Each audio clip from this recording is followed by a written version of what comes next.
Hey guys, welcome back to Torno 1500, and today I have a little bit of a project for you guys. So this 2014 21.5 inch iMac has been sitting in the corner of my room for about umpteen months, and I figured I should do something about it. So I have this 480 gig ADATA SSD that I'm going to throw inside this iMac, seal it up, install macOS Monterey, you know the drill. Get it up and running, basically.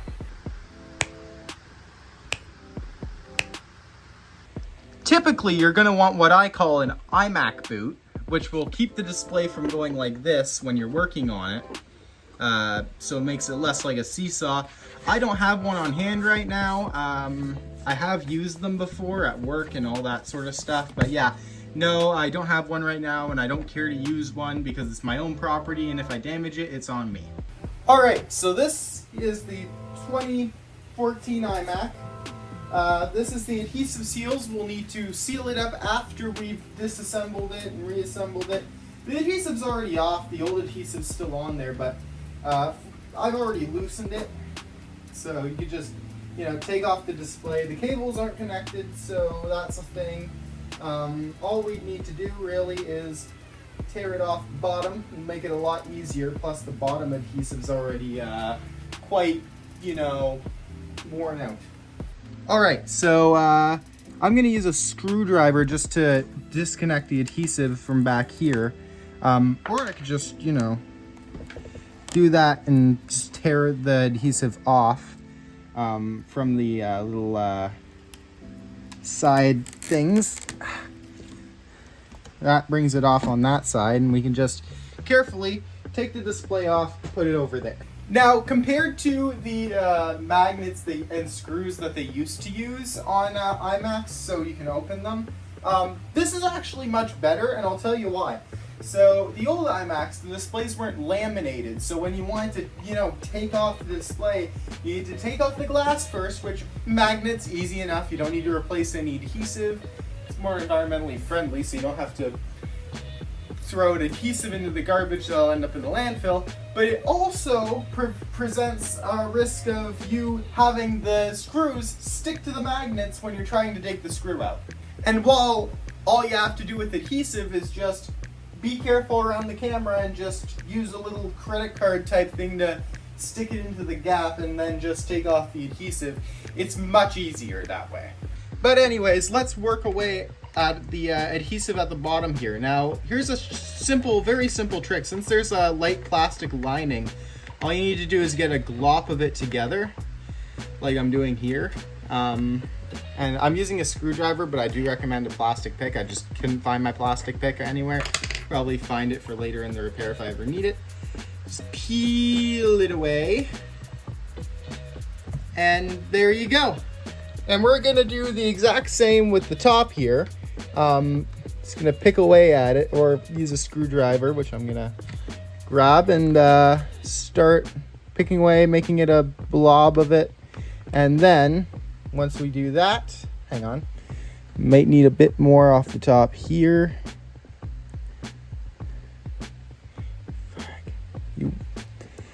Okay, so it might be a little bit of a pain in the ass, but we got some, and now we can go ahead and peel it all off the sides, like so. Boom, no more adhesive.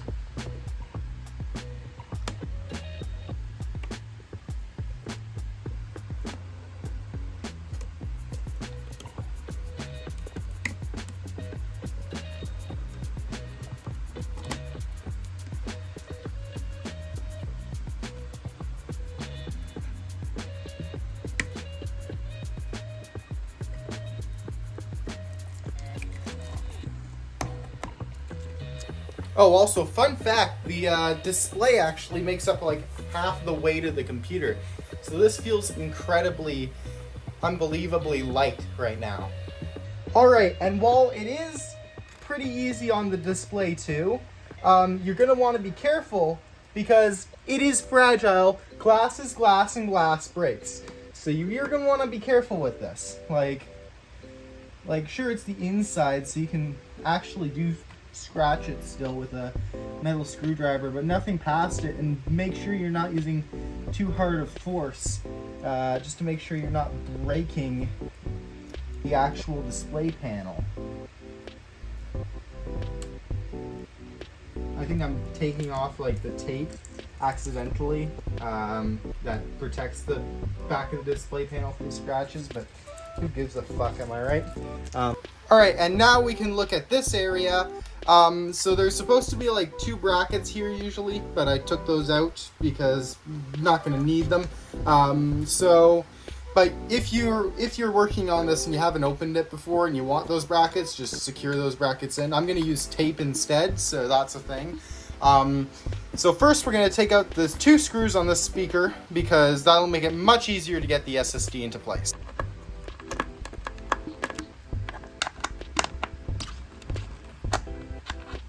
Alright, so now that we have the speaker loose, we can actually take this and put it in our SSD.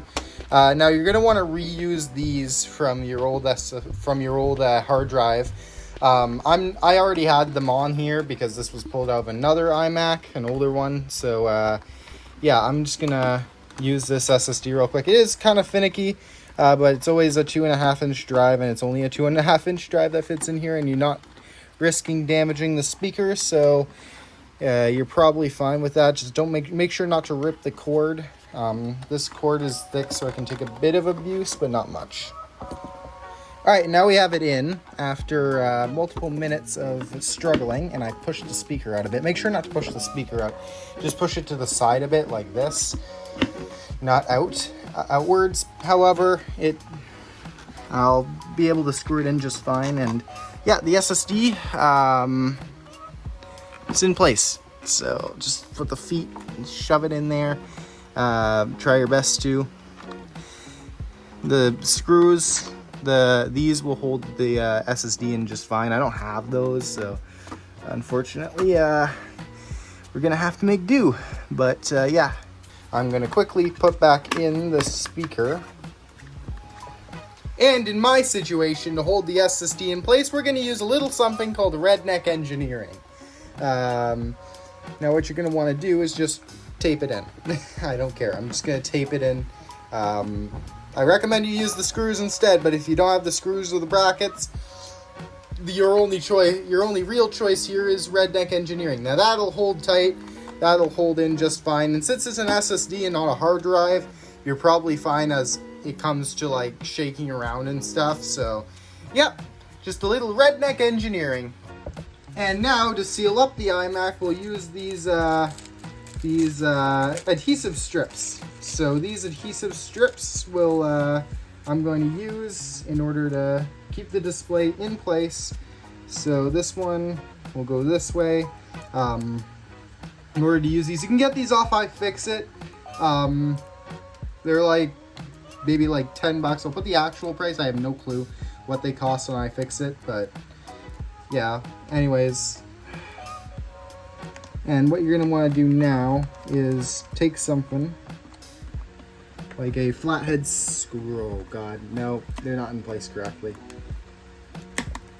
Very sticky. Now what you're going to want to do is take this little rolly end here, if you have an iFixit screwdriver, or like a large flathead screwdriver, or a plastic pick, and just roll it a few times on each strip, basically. And now you're going to want to rinse and repeat on all your sides here. So little tip, there's usually this little hole on the side ones and the ones at the top. So what you can actually do is take like a screwdriver head or the end of a plastic pick that's small enough, and go into the hole like this, and put this into the corresponding hole where the strip needs to go, and then push down.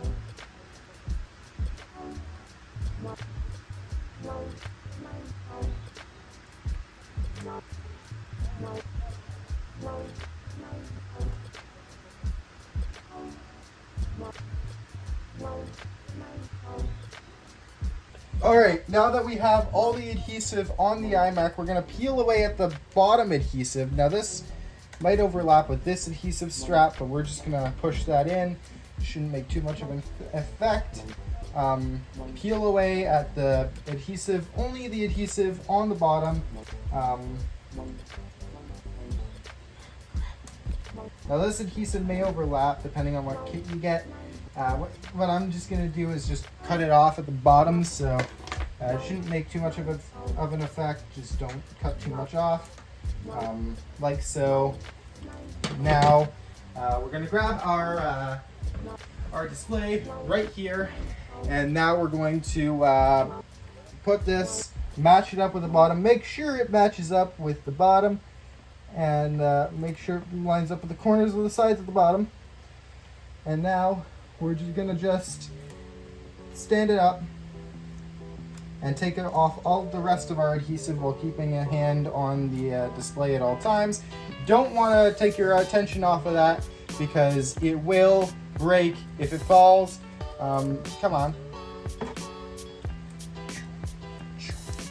All right, perfect. So, oh. All right, so I had a little bit of extra adhesive from other repairs I've done on iMacs, and I'm using the sides of some adhesive, so it's not actually the adhesive meant for this, so yeah, I'm just reusing adhesive. Never do this because I'm using way less adhesive than actually necessary, but I'm using enough to make it hold on. So make sure you connect the display cables before you finish the repair. It's the most important part, because if you don't, you're going to end up in the same situation as me. Also make sure you test it before you put it back together. I'm going to do that real quick. It should show up with a flash and folder icon. Just gonna power button. Perfect. And waiting for the flash and folder icon. Basically just close it all up. Doesn't matter at this point in the repair. Yeah. Yep. We're all good. All right, so I'm at the macOS installer, and you might be asking, good, why are you using the macOS Catalina looking like installer? And you might also notice that there's macOS Big Sur, Monterey, and Sonoma on the same installer.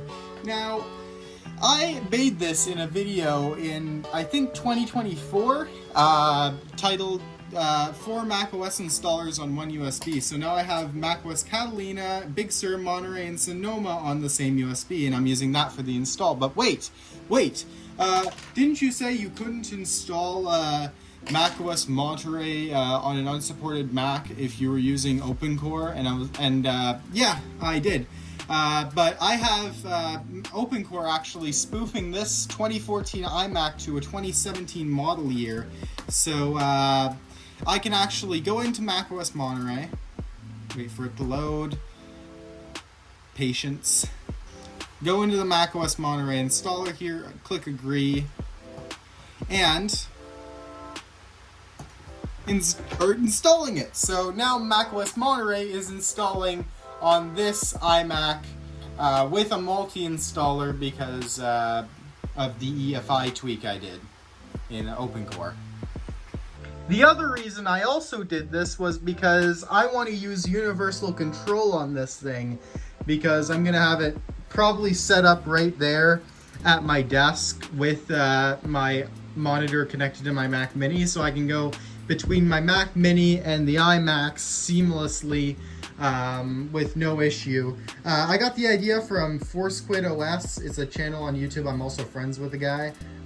So that's how I know how he's doing it, and that's what I'm gonna do. All right, so everything's set up. It's not gonna stay on this desk because this is the desk I do projects on. But as you can see, it's a mid-2014 iMac. If we go to System Report,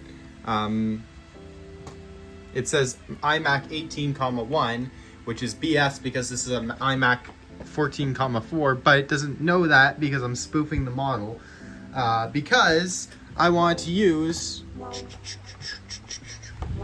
universal control. As you can see, I'm not touching any of my accessories. I'm doing that, and this is connected to this. So yeah, it's working just as it should. So yeah, as you can see, the SSD is in the machine. It's an 88 SSD, and it's working fine. It's fast enough. It's good for secondary tasks like internet-based stuff. Nothing more than that, but yeah, it's pretty good.